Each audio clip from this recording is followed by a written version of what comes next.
¿Qué amigos? Bienvenidos a este 2.5 Gas Days. Hoy es día 13 de abril. 13 de abril y como ayer les decíamos, fecha clave en el calendario deportivo, hablando de básquet y de canasta, porque hoy empieza esa serie 5, al mejor de 5, en el Fernando Buesa Arena, entre el Baskonia y el Panathinaikos. Yo ayer en un momento determinado creo que llegué a decir Olympiacos, no, Panathinaikos. Se me fue la cabeza con Željko Obradović, que nada tiene que ver con el equipo que hoy... Por cierto, hoy visten de blanco. El verde lo va a tener el Baskonia, como bien dice nuestro jefe de relación deportiva de esta casa, Jun dos Santos. El verde, desde que lo vestimos, nos ha dado buena suerte y aun cuando lo utilizamos para jugar fuera, hoy lo vamos a utilizar para jugar dentro de casa. Por eso de que, bueno, no hemos perdido ningún partido vestidos de verde. Es lo que ayer yo me enteraba de la mano de jefe de relación deportiva de esta casa, y lo cual, bueno, pues a ver si es así. Y hoy nos llevamos el primer round de estos 5, al que el mejor estará en la Final Four de Berlín. O sea, y esperemos que sea el Baskonia, sin lugar a dudas. Bueno, luego hablaremos en deporte, bueno, esa última hora del Baskonia, que ya sabemos que Fabián Cassar no va a jugar.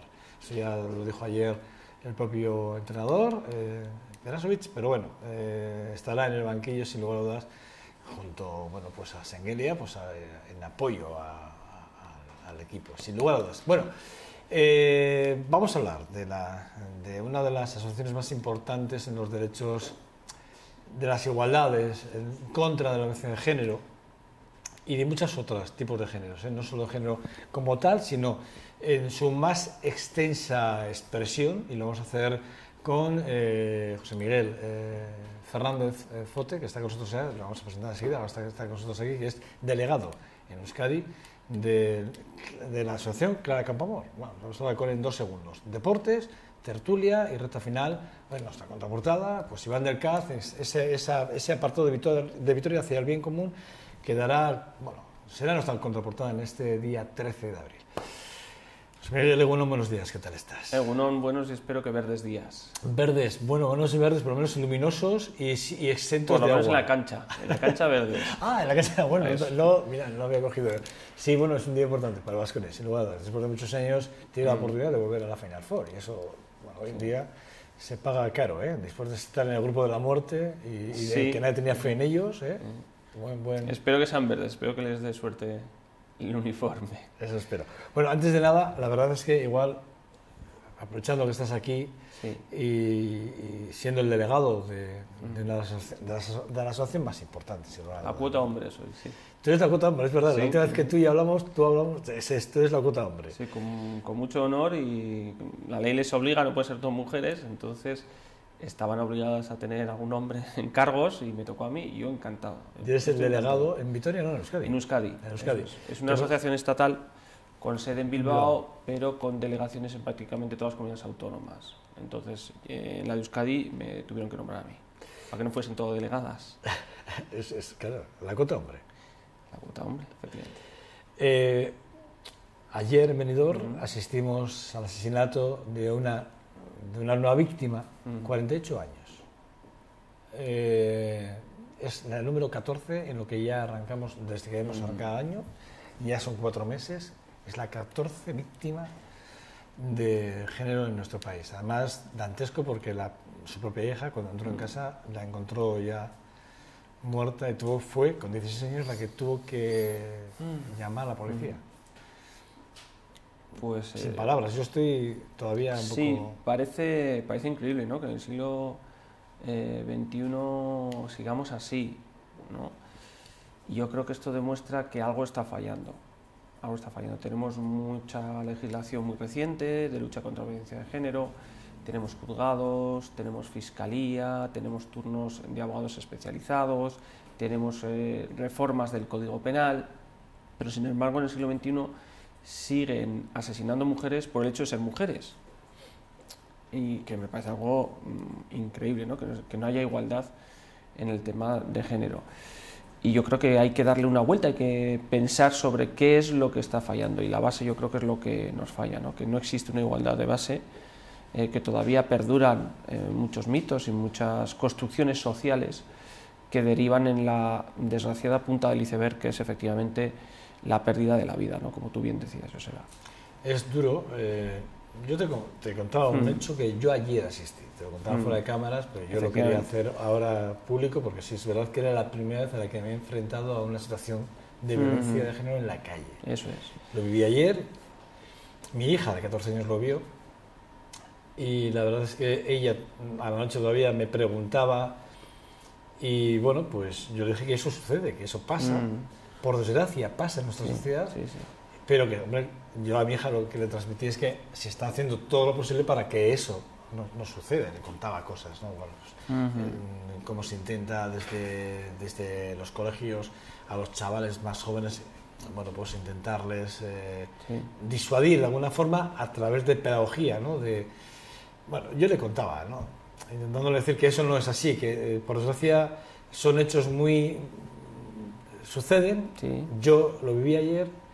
Y la verdad es que fue un momento brutal, porque vi, y lo vi con mis propios ojos, vi, además parar el coche, me tuve que bajar del coche, otro chico que estaba al lado también, los dos estuvimos a punto de intervenir porque vimos cómo lo sacaba del coche a una chica, un chico, edades entre 18 y 20 años, no más. Muy jóvenes. ¿Cómo paró el coche? ¿Cómo se dio la vuelta? ¿Cómo abrió la puerta del copiloto? La tiró a la carretera, le sacó sus cosas, las tiró allí mismo le dio 2 bofetadas. La chica intentó volver al coche, la volvió a tirar, le volvió a arrastrar y le volvió a golpear. Y en ese momento yo ya justo llegaba porque todo eso lo vi justo cuando bajaba la cuesta donde estaba la antigua Policía Nacional, donde Luis Aramuro, bueno, ahí mismo. Y bueno, pues el chico ya gritándole, yo gritándole, cracheándole, ya cuando paré el coche bajé, y ya el tío al ver que ya, tanto un chico que iba con su pareja y un perro, se vio que se iba a abalanzar, y yo también, porque ya era evidente que sí, vamos, el tío coge el coche y se marchó. Y la chica se quedó allí tirada, le preguntamos si estaba bien, si quería que llamásemos a la policía, le ofrecimos todo tipo de sector.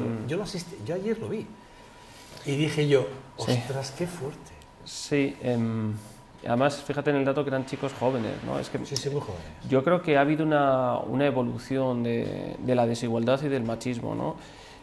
Nos creemos que porque ya haya una liberación sexual, ya las mujeres no eran como las generaciones de nuestras abuelas, que tenían que quedarse en casa, ya tienen trabajo. Creemos que con eso se ha logrado una igualdad que no es real, ¿no?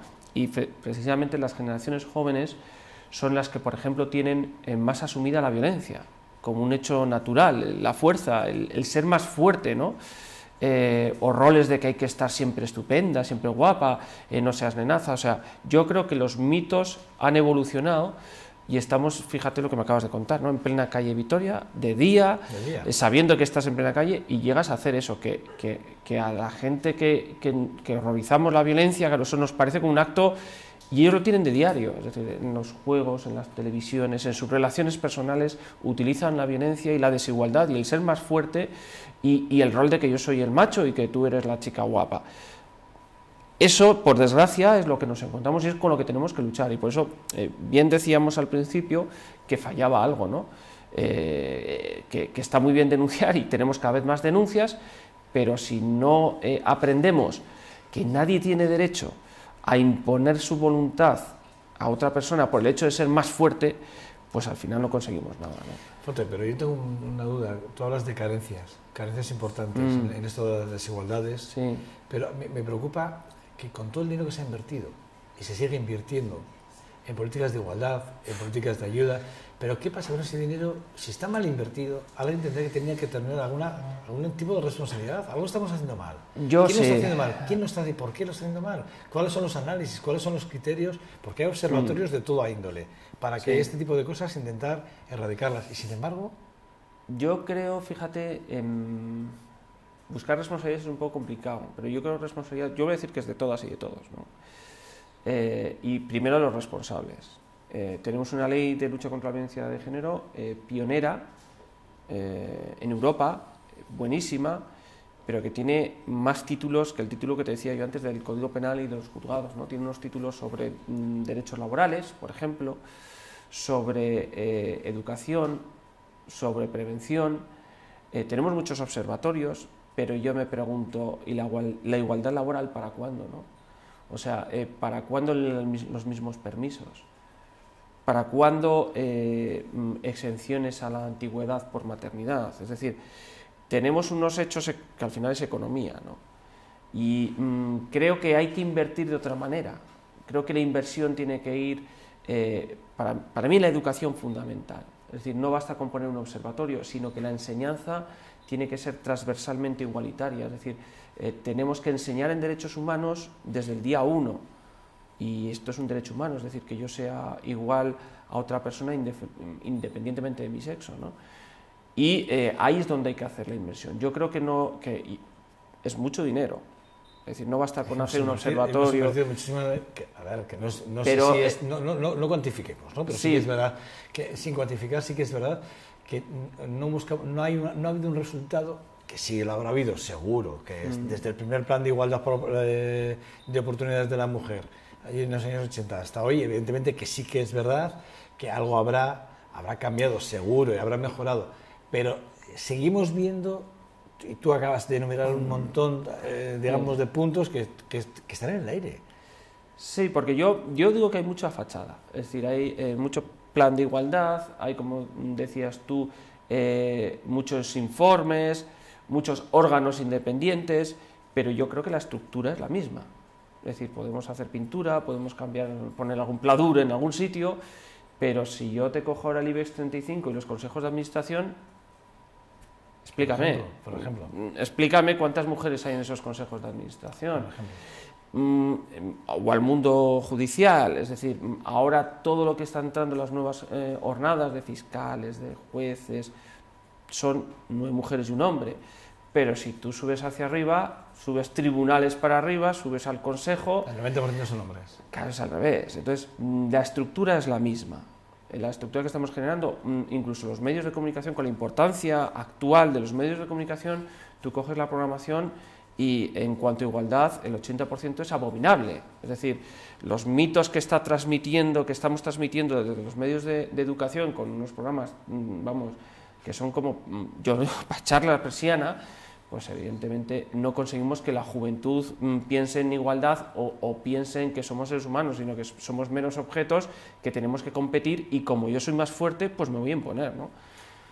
35 años al lado de la mujer, que es el título que habíais puesto, ¿no? 35 años al lado de la mujer. Son 35 años, son muchos años, pero da la sensación que después de lo que yo vi ayer y después de lo que ayer, pues una víctima más, y a Dios gracias tenemos esa ley que hace poco se aprobaba, esa ley de protección a la infancia, a la adolescencia, que parece que no, pero bueno, pues que ayer también vimos como una niña de 16 años se quedaba desamparada con su madre muerta en el suelo.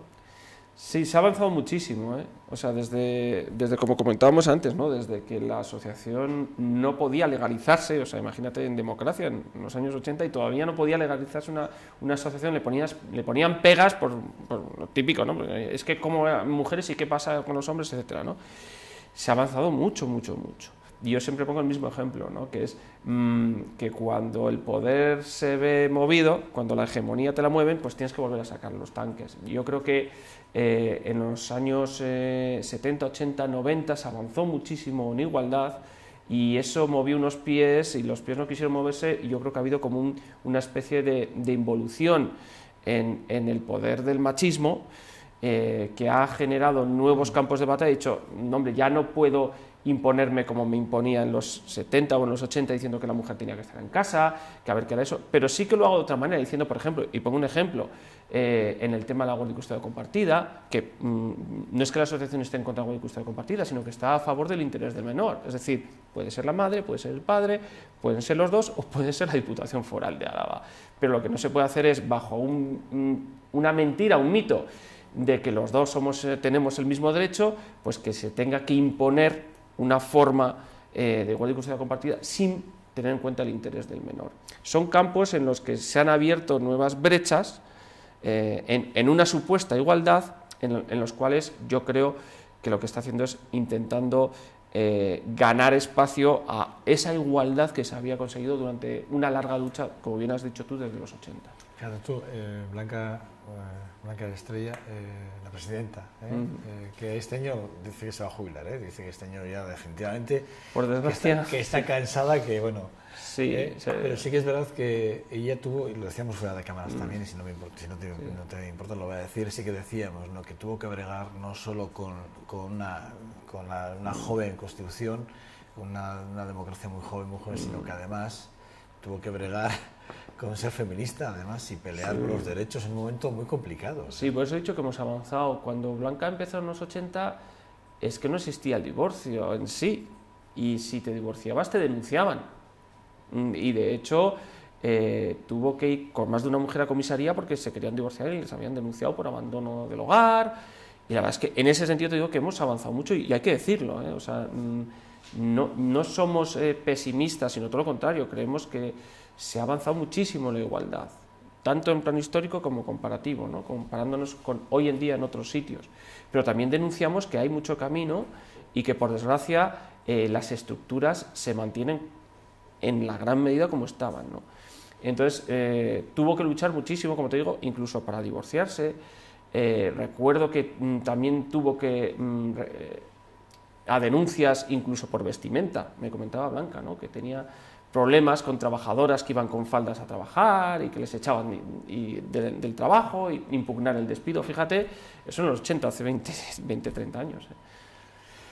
Una mujer que está amenazada de muerte, sigue amenazada, es decir, que a pesar de todo sigue amenazada, y además en el ojo siempre está su nombre, ¿no?, como defensora de las ideas de la mujer.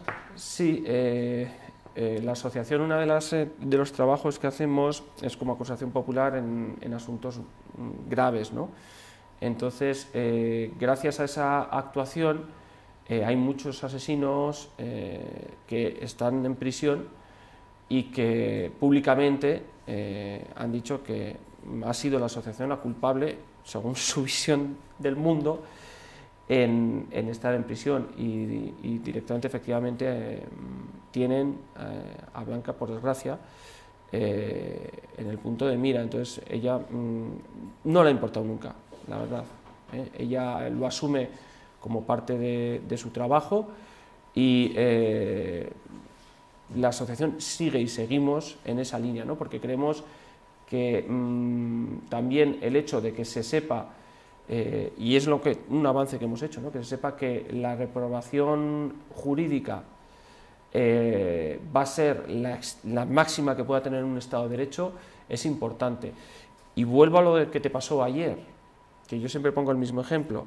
El día que consigamos la reprobación social que está teniendo, por ejemplo, Mario Conde, con lo que pasó en Valencia, habremos conseguido esa igualdad. No dices nada.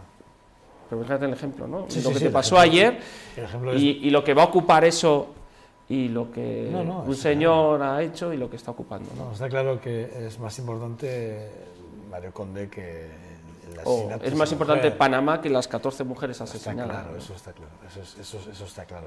Bueno, en esos 5 años, casos como el de Alicia, en el que estáis como acusación popular, creo.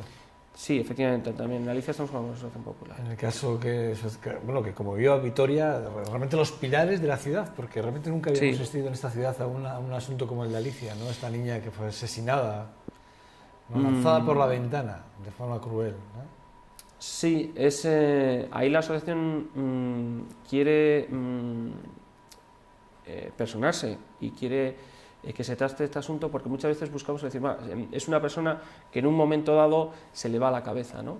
Entonces comete en un estado de alteración, realiza eso, y la asociación lo que quiere decir es que no, es que esta es la punta de un iceberg, ¿no?, de una estructura, de una violencia, de lo que hablábamos antes, ¿no?, de una cosificación, de una instrumentalización, de una supremacía, y por desgracia este es el peor ejemplo de una cosa que está estructurada y que está continuamente en nuestra sociedad. Ese run, esa forma de, por ejemplo, de relacionarse entre los jóvenes actualmente. Hemos hecho una guía precisamente para cuestiones tecnológicas, de las redes sociales, de los móviles, de la peligrosidad que tiene eso, que genera una situación de total desigualdad y de total violencia, cuyo máximo culmen, por desgracia, es lo que le pasó a la niña, ¿no? Alicia, pero que se va germinando, que va creciendo desde esas relaciones desiguales de imposición, de celos, de persecución, de amenazas, de sexting, que por desgracia, como he dicho antes, el machismo va variando sus instrumentos, ¿no? Y lo que era antes el cinturón y te tengo en casa, ahora es, por desgracia, las redes sociales y el móvil, ¿no? Por desgracia. Jueces como la que tenemos en Vitoria, que llega a humillar a una víctima en un proceso como el de Gasteiz, me quería decir, le quería preguntar, ¿usted debe cerrar las piernas? Ese tipo de cosas dañan claramente, o sea, se puede construir mucho, de verdad, se puede construir mucho, se puede construir todo lo que tú quieras, pero si viene un juez, que la figura juez, o sea, es la que es, y viene haciendo ese tipo de comentarios. No sé, el Consejo General del Poder Judicial, no sé cómo está el asunto, sé que vosotros habéis presentado una queja formal y habéis pedido además que se le retire. Bueno, no sé cómo está ese asunto, pero de verdad eso tira todo por tierra, todo el trabajo que se hace de alguna forma. Bueno, yo te voy a decir dos cosas, Joseba. La primera, como tenemos la queja en el Consejo, yo por respeto al procedimiento no voy a hablarte de él. El foro que lo hemos hecho ha sido en el Consejo y estamos esperando que el Consejo actúe. Pero sí que te voy a decir que todo al fin y al cabo son personas, ¿no? Es decir, podemos poner una fábrica, podemos poner lo que quieras, el que está haciendo furgonetas es una persona. O sea, entonces, el tema de que tengamos personal formado y adecuado para este tipo de delitos, para la asociación es fundamental. Es decir, no podemos generar un órgano especializado y que luego el que sea titular de ese órgano tenga una especial sensibilidad en ese tema. Y también hay que decirlo, tenemos un poder judicial, o sea, tenemos una justicia que es la que es decir, la justicia penal, el Código Penal es un código de sanción punitivo, ¿vale? O sea, simplemente está para sancionar. También esperamos la justicia más allá. Entonces, a ese Código Penal le hemos añadido muchas cosas que tenemos que empezar a... Además, tú decías, ¿en qué invertimos? Y te pongo un ejemplo. Tenemos efectivamente un juzgado de violencia sobre la mujer, pero el juzgado de violencia sobre la mujer lo único que hace es castigar al agresor, porque para eso está, para castigar al agresor y buscar medidas de protección. Pero frente a esa... Además de esa actuación, tendrá que haber una actuación social. Pero que un juez... que además está... Lo vuelvo a decir, somos personas. Está en esa... Hombre... Y luego está... Vamos a ver, que yo no digo que no... Vamos a ver, que no, sí. Sí. Que yo sí, yo no tengo ningún interés en hacer leña del árbol caído, sinceramente, no tengo ningún interés. Pero cuando uno lee ese tipo de noticias, y hemos empezado esta entrevista hablando de cuáles son las carencias, dónde están, ¿no? Digamos, esos flecos que nos quedan por intentar cortar de alguna forma para igualar, ¿no? Hombres y mujeres en todos los sentidos. Y resulta que el juzgado concreto, para una materia concreta, va y se pone al lado, o sea, enfrente, mejor dicho, de la víctima, con una pregunta humillante, capciosa y además dolosa para la propia víctima. A mí, ¿qué se te da? ¿Cómo? O sea, hablaremos de personas, pero está claro que en el filtro de esa señora para llegar a la carrera judicial o a llegar a ese puesto, algo ha fallado. Sí, algo ha fallado. Lo has dicho, o sea, no lo puedo mejorar lo que tú dices. Mira, para obtener ser titular del juzgado de violencia sobre la mujer de Vitoria o cualquier otro juzgado, lo único que optas es por el carácter de juez o magistrado, tienes que ser magistrado, y si optan varios, por tema de antigüedad. No hay más requisito. Que no ha sido el caso. Sí, optó por antigüedad, pidió la plaza, yo creo que fue la única, entonces era magistrado, luego cumplía las condiciones y entró ahí. Ahí te doy la razón, es decir, yo creo que este tipo de plazas necesitan unos criterios de selección que no puede ser el del resto de plazas, es decir, no es lo mismo ser un juez de lo mercantil, de contencioso administrativo, que de esta plaza especial. Yo no estoy diciendo que sea mejor o peor juez, estoy diciendo de unas especiales características personales para esa plaza.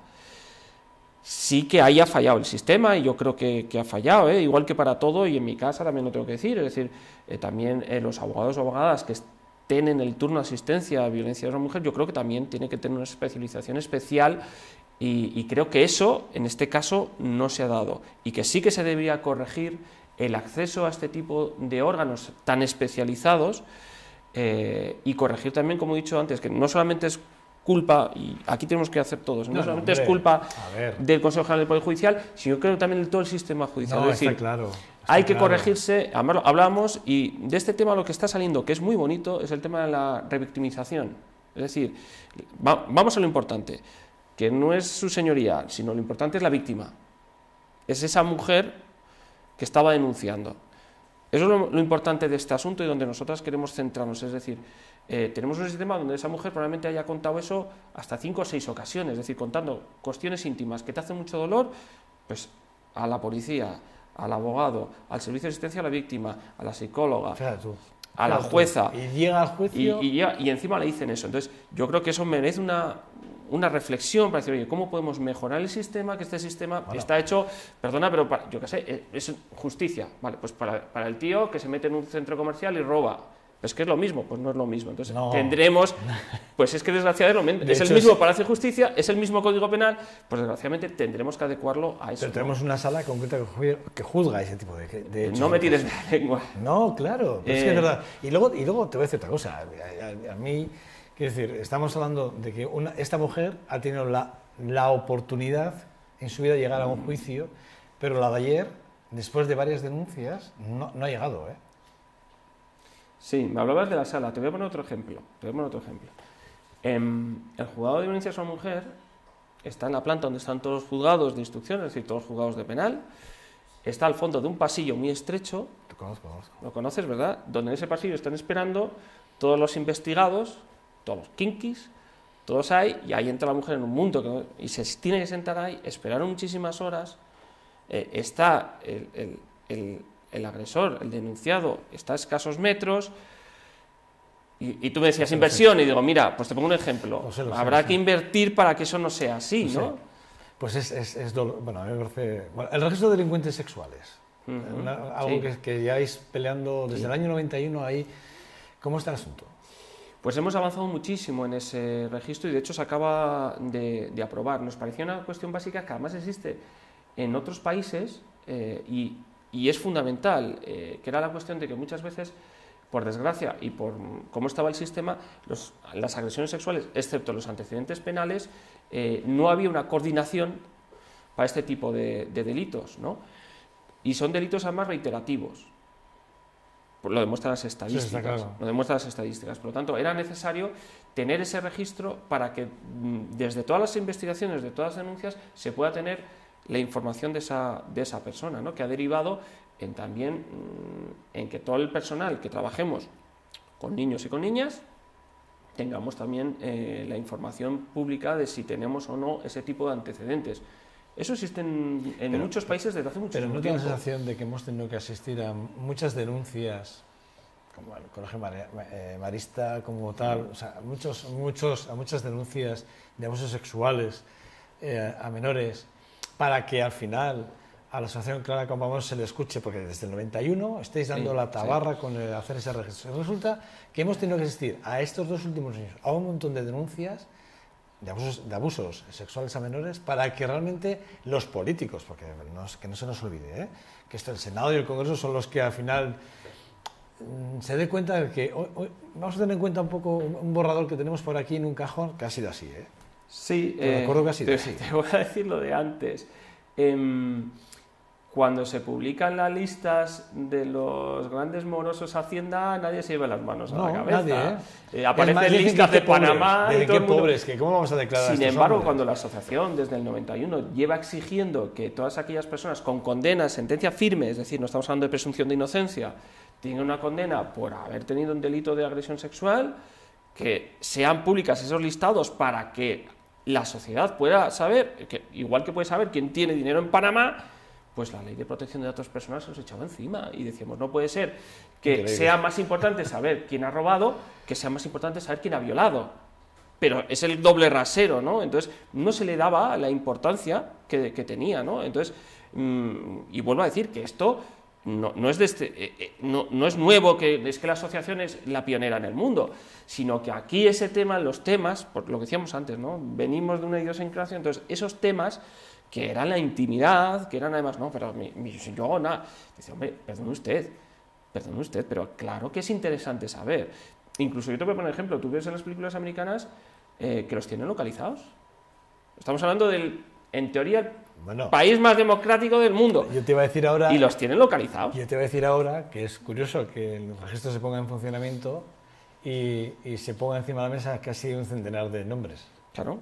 O sea, vamos a ver, o sea, es que es esto, dices, o sea, tú tienes un centenar de nombres que a saber cómo los tenías controlados o no los tienes controlados. Lo que sí que está claro es que tú lo sabes. Y resulta que teniendo ese centenar de nombres, o sea, no eres capaz de tener un registro en el que realmente todas las administraciones sepan en todo momento quiénes son, dónde y por qué, ¿no? Mira, en Vitoria la asociación ha encarcelado 4 veces a la misma persona. Es increíble. Es que me estás dejando de piedra. Y además es que nos los pedían los servicios policiales. Necesitamos ese registro, pero claro, para que sea público, porque nosotros sabemos. Me se muerde la lengua, ¿eh? Y por eso digo que el día que ocupe esto, el espacio que tiene que ocupar, además, era una persona pues, conocida por los servicios policiales, que sabían que estaba ahí, pero necesitaban. Y yo creo que el registro es un gran avance para que todo el mundo sepa qué es lo que hay y dónde hay. Y de esa manera yo creo que podremos, fíjate lo que te digo, podremos defender mucho más, que al final es igual que te decía la mujer, estoy hablando de la defensa de los niños y las niñas, es decir, los que menos defensas tienen. Y eso es un instrumento de defensa de los niños y de las niñas insuperable.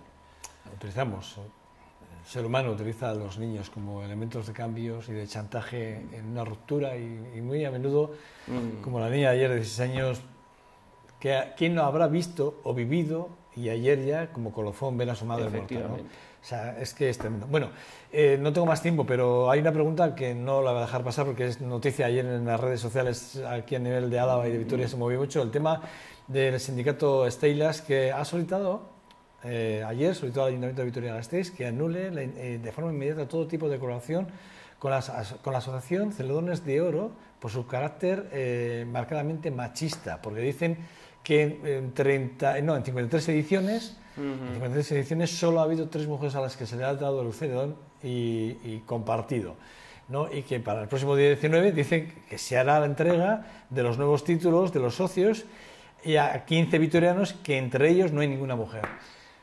Yo creo que estas cosas están bien y son necesarias, ¿no? Lo que hablábamos antes, las estructuras, que muchas veces son involuntarias o están ahí y no te das cuenta. Entonces este tipo de denuncias sirven para sacar a la luz costumbres, o como quieras decirlo, que vienen de muy antiguo, que está muy bien la tradición, que está muy bien, pero que hay que revisarlas, con una revisión positiva, o sea, que además no hace falta más que pongámonos unas gafas de igualdad y revisemos que no pasa nada, revisemos las tradiciones, revisemos nuestras formas de actuar para mejorarlas. O sea que entonces, este año igual le dan... Yo creo que lo deberían de revisar, yo creo que lo deberían de mirar. Pero tampoco estaría bien que este año, porque salga esta denuncia de un sindicato como Steilas, digan, no, este año... Pero está muy bien para que revisemos eso, revisemos las tradiciones, incluso fíjate, podemos mirar por qué se les ha dado.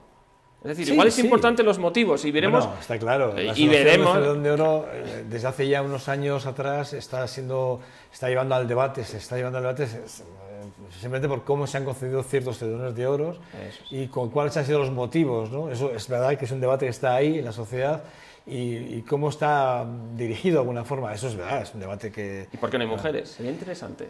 Es que sería interesante el encontrar... 3 mujeres. Solo hay 3 en 53 ediciones, solo hay 3. Mirar los motivos, y eso es muy interesante, porque igual nos encontramos detrás de esa sociología, encontramos algo que nos merece la pena. Y yo creo que es interesante y que se debe hacer una visión transversal y ver el porqué de José Miguel Fernández Fote. Efectivamente. Un hombre al que conozco hace muchísimos años, al que nos conocemos. Sabes que además te tengo un gran aprecio y que está al frente de la delegación de Clara Campoamor en Euskadi. Y que siempre es un verdadero placer, que no me canso de decirte que esa es tu casa, que cuando queráis, cualquier cosa que creáis que es importante que podamos trasladar desde este medio, estamos abiertos a que podáis venir y estaremos encantados porque está claro que concienciar y ayudar a través de vosotros, que hacéis ese gran trabajo, que estáis todos los días en la brecha, bueno, pues si podemos desde los medios y concretamente desde este humildemente podemos ayudaros, que contéis con nosotros, ¿vale?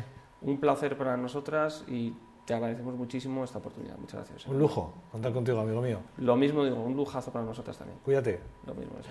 Bueno, nosotros vamos a hacer una pausa, una pequeña pausa para la publicidad y hablamos de deportes, que el jefe de Razón Deportiva de esta casa, John Dos Santos, ya está por aquí y seguidamente, después del deporte, ya saben, tertulia. Hasta ahora.